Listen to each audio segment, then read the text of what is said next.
হিন্দুদের মূর্তি ভাঙা হচ্ছে ইমানের দায়িত্ব পালন করা। সংখ্যালঘুদের গিলে খেতে 1 ঘন্টাও লাগবে না। শুনুন বাংলাদেশিদের বক্তব্য। থাকুন নিউজ ত্রিপুরা 1 চ্যানেলের সাথে। এই বক্তব্য শুনে আপনি নিজেও চমকে উঠবেন। ওই সংখ্যালঘুদেরকে বলতে চাই, সালতানগর কান্দায় যে কয়জন সংখ্যালঘু আছো, তোমাদেরকে গিলা খাইতে 1 ঘন্টাও লাগবে না। এইখানে যদি কোনো আলেম মূর্তি ভাঙ্গার পক্ষে থাকে, আমি মনে করব সেই মানই দায়িত্ব পালন করেছে। আর কোন মুসলমান যদি এই মূর্তি ভাঙ্গার ব্যথা পায়, তো ইমান নাই। ওই সংখ্যালঘুদেরকে বলতে চাই, সালতানগর কান্দায় যে কয়জন সংখ্যালঘু আছো, তোমাদেরকে গিলা খাইতে 1 ঘন্টাও লাগবে না। এইখানে যদি কোনো আলেম মূর্তি ভাঙ্গার পক্ষে থাকে, আমি মনে করব সেই মানই দায়িত্ব পালন করেছে। আর কোন মুসলমান যদি এই মূর্তি ভাঙ্গার ব্যথা পায়, তো ইমান নাই। ওই সংখ্যালঘুদেরকে বলতে চাই, সালতানগর কান্দায় যে কয়জন সংখ্যালঘু আছো, তোমাদেরকে গিলা খাইতে 1 ঘন্টাও লাগবে না। এইখানে যদি কোনো আলেম মূর্তি ভাঙ্গার পক্ষে থাকে, আমি মনে করব সেই মানই দায়িত্ব পালন করেছে। আর কোন মুসলমান যদি এই মূর্তি ভাঙ্গার ব্যথা পায়, তো ইমান নাই। শুনলেন তো বক্তব্যটা? সরাসরি বলছেন যে সংখ্যালঘুদের গিলে খেতে 1 ঘন্টাও সময় লাগবে না। সেই সাথে কোনো মুসলিমরা যদি হিন্দুদের মূর্তি ভাঙে, তাহলে সেটা ইমানের কাজ। শুনলেন বক্তব্য। এবং সেই সাথে তিনি বলেছেন, আরও শুনলেন, যে মুসলিম মূর্তি ভাঙে, অর্থাৎ হিন্দুদের মূর্তি ভাঙার পর যদি কোনো মুসলিম ব্যথা পায়, সেটা নাকি তাদের কষ্ট লাগে না, তারা সেই মুসলিমকেই পছন্দ করে না। শুনতে পারলেন সেই বক্তব্য বাংলাদেশিদের? হিন্দুদের অর্থাৎ সংখ্যালঘুদের, হিন্দু অর্থাৎ বুদ্ধ খ্রিস্টান যারাই আছে সেখানে, সংখ্যালঘুদের গিলে খেতে নাকি 1 ঘন্টাও সময় লাগবে না। এবং কোনো মূর্তি যদি ভাঙে, সেটা হচ্ছে ইমানের কাজ, মুসলিমদের জন্য নাকি সেটা ভালো। কতটা সংখ্যালঘুদের উপর, হিন্দুদের উপর তাদের বিদ্বেষ, তাদের নোংরামির শেষ সীমানায় পৌঁছে গেছে। তাদের প্রতি ঘৃণা ছাড়া আর কি আসতে পারে আপনি বলুন না। মূর্তি ভাঙার পর যদি কোনো কেউ ব্যথা পায়, সেটা নাকি তাদের জন্য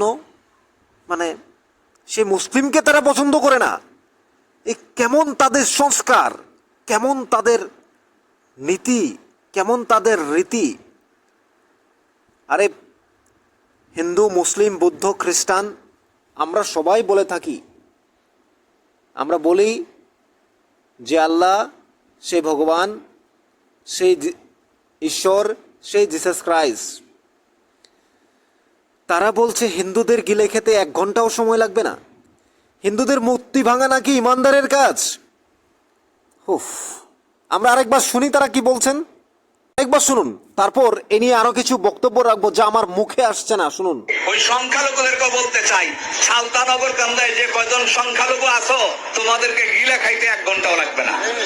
এইখানে যদি কোনো আলেম মূর্তি ভাঙ্গার পক্ষে থাকে, আমি মনে করব সেই মানই দায়িত্ব পালন করেছে। আর কোন মুসলমান যদি এই মূর্তি ভাঙ্গার ব্যথা পায়, তো ইমান নাই। শুনলেন তো? কোনো মুসলিম যদি মূর্তি ভাঙার বিরুদ্ধে কথা বলে কিংবা ব্যথা পায়, তাহলে নাকি তার ইমান নাই, অর্থাৎ মুসলিম ধর্ম অনুযায়ী তার নাকি সেই ধর্মেরই কোনো গুরুত্ব নাই। অর্থাৎ 1 ঘন্টার মধ্যে হিন্দুদের কিংবা সংখ্যালঘুদের গিলে খেতে পারে তারা। এই অশিক্ষিত, এই অবদাত্তরা কি বলে শুনেছেন? যারা মূর্তি ভাঙার পক্ষে থাকে বা মূর্তি ভেঙেছে, সেটা নাকি ইমানের কাজ, মুসলিম তার দায়িত্ব পালন করেছে। এই কথাগুলো যখন সংখ্যালঘুদের উপর বলে, এই কথাগুলো যখন হিন্দুদের বিরুদ্ধে আসে, একটা দেশে সংখ্যালঘুরা কিংবা হিন্দুরা থাকবে কি করে? প্রশ্নগুলো তখন উঠে আসে। এই জন্যই কি বাংলাদেশের 1 কোটি শরণার্থীকে ভারত আশ্রয় দিয়েছিল। ভারত একটা স্বাধীন বাংলাদেশ দিয়েছিল আমাদের প্রাক্তন প্রধানমন্ত্রী ইন্দিরা গান্ধী। কি প্রয়োজন ছিল তাদের যুদ্ধ শিখিয়ে? তাদের কি প্রয়োজন ছিল একটা স্বাধীন রাষ্ট্র দেওয়ার? কি প্রয়োজন ছিল 1 কোটি মানুষকে আশ্রয় দিয়ে খাওয়ানোর? এটাই কি তার প্রতিদান? ভারত বিদ্বেষী স্লোগান, হিন্দুদের ধরে ধরে অত্যাচার করছে, ডাকাতি করছে, দিনে দুপুরে খুন করছে, তাদের লুটপাট করা হচ্ছে, হিন্দুদের মন্দির ভেঙে ফেলা হচ্ছে, কোনো প্রতিবাদ নেই, কোনো কিচ্ছু নেই। আরও বলছে 1 ঘন্টাও লাগবে না সংখ্যালঘুদের গিলে খেতে। বলছে মূর্তি ভাঙা, কোনো আলেম যদি মূর্তি ভাঙার পক্ষে থাকে সেটা নাকি ইমানদারের দায়িত্ব পালন করা। কোনো মুসলিম যদি মূর্তি ভাঙায় ব্যথা পায় তাহলে সেটা নাকি তার জন্য ভালো নয়। তাহলে উস্কানিমূলক বক্তব্য মুসলিমদের বলা হচ্ছে, শিখিয়ে দেওয়া হচ্ছে তোমরা মূর্তি ভাঙো, সংখ্যালঘুদের যত খুশি তাদের ধরে মারো, অত্যাচার করো, নির্যাতন করো। এটাই তো বাংলাদেশিদের কাজ।